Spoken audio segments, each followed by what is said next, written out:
Savor Boobies. My name is Gina Andrews, and I'm really excited to have my good friend Karri Grant today. She's a fellow breast cancer survivor, and she's going to share with us her story on how she was diagnosed and her journey through breast cancer. Hi Karri, welcome. Good morning, Gina. So tell us a little bit about yourself and how you found out you had breast cancer. Well, I'm a mother of three, a wife, and my journey started when I was 31, and I found a lump in my left breast that was bothering me, and it took 3 years for the doctors to finally take me serious and believe that this was really a problem as opposed to just something superficial. Do you think it's because of your age that the doctors kind of dismissed it?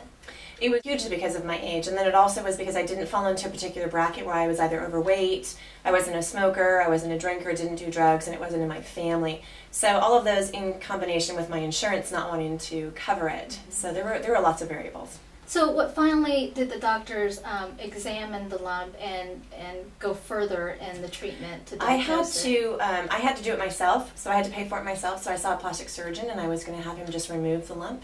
And in doing that, it was just by the grace of the universe that I found a surgeon that used to be an oncologist at Johns Hopkins, and he said that he didn't believe anything that the other doctors told me about, my cancer not hurting, I was too young, so on and so forth. So the process began, and what we found was that not only did I have one type of cancer, but I had 3 types of cancer. Wow, and that's rare, obviously, right? It is rare, and at the time I was 34 years old, so this was just last year. And what stage were you when they finally diagnosed you? They were all in different stages. I had DCIS, which was stage 0, which is a non-invasive cancer, and it's typically not terminal, but then I also had invasive carcinoma, and it was stage 3, and then I had lobular cancer, and it was stage 2, wow. So it was actually in my breastplate.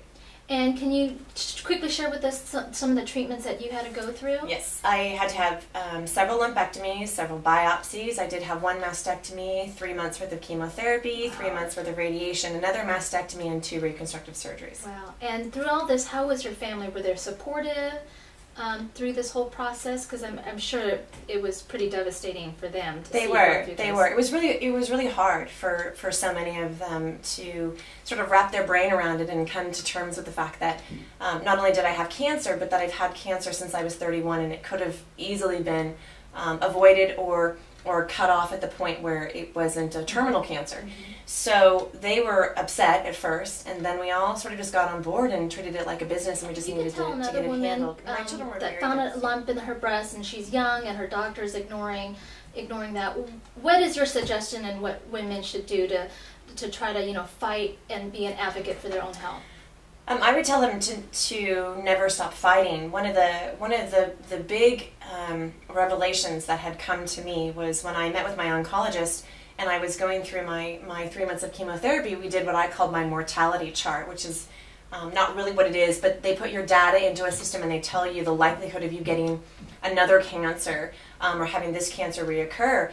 And one of the things that he had told me was that if I had waited until the standard guidelines and did not have this lump removed until I was 40, I would have been stage 4 and I would have been terminal. Right. So there would have been no saving me. Right. That would have been it. Right. And so my take on it is that if I hadn't been my own advocate, I wouldn't be sitting here alive. I'd be spending the next 5 years of my life living on borrowed time because I would have very soon found out that I was just a ticking time bomb. So it needs to be pushed, and if your doctor says no, then see another doctor. And if that doctor says no, see another doctor. And it's listen to that inner spark that tells you something's not right, because you know your body better than anyone else does. And if something's not right, well then act like a hypochondriac and just keep going until somebody gives you the answers that you want. And if it comes back that there's nothing wrong, then great. Chalk it up to, I was just nervous, maybe I overreacted. But if there is something wrong and you just ignore it, or you take the guidelines that are laid out for us women who are under 40, you could be one of those women by the time you're 40 years old who has no other option other than just to live out the rest of her life with cancer. Right. Now, since I've known you, you've done so much with me to help other women in the breast cancer community. Tell us quickly what you do and how you're helping women with breast cancer now. Well, I'm a stylist, so I do image and wardrobe consulting, and I never put 2 and 2 together that I would be helping women with breast cancer. But as many of us know, there's a lot of things a lot of treatments that happen to us, not just the surgeries, but the treatments that we undergo and the drugs and the medications that we take that alter our appearance in very drastic and traumatizing ways.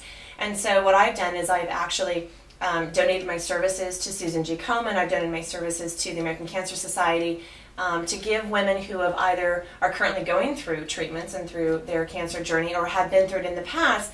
I'm teaching them how to love the body they're in now and how to make accommodations so that they feel like a woman and they don't feel like things were taken from them, because that's really how we feel. We feel like things have been taken from us, huge parts of our femininity has been removed. And so I step in and I help women sort of find that balance during that period of time that they're in that transition so that they can feel good even when they know they're not at their best. Well, thank you so much, Karri, for sharing your story. If you want some more information or want Karri to help you as you're going through your own treatments, reach out at Karri, Karri, Grant, grant.com, and we'll have our information on the website. And if you have a unique breast cancer story you want to share with us, send us an email at info@saverboobies.com, and we would love to share your story. Thank you.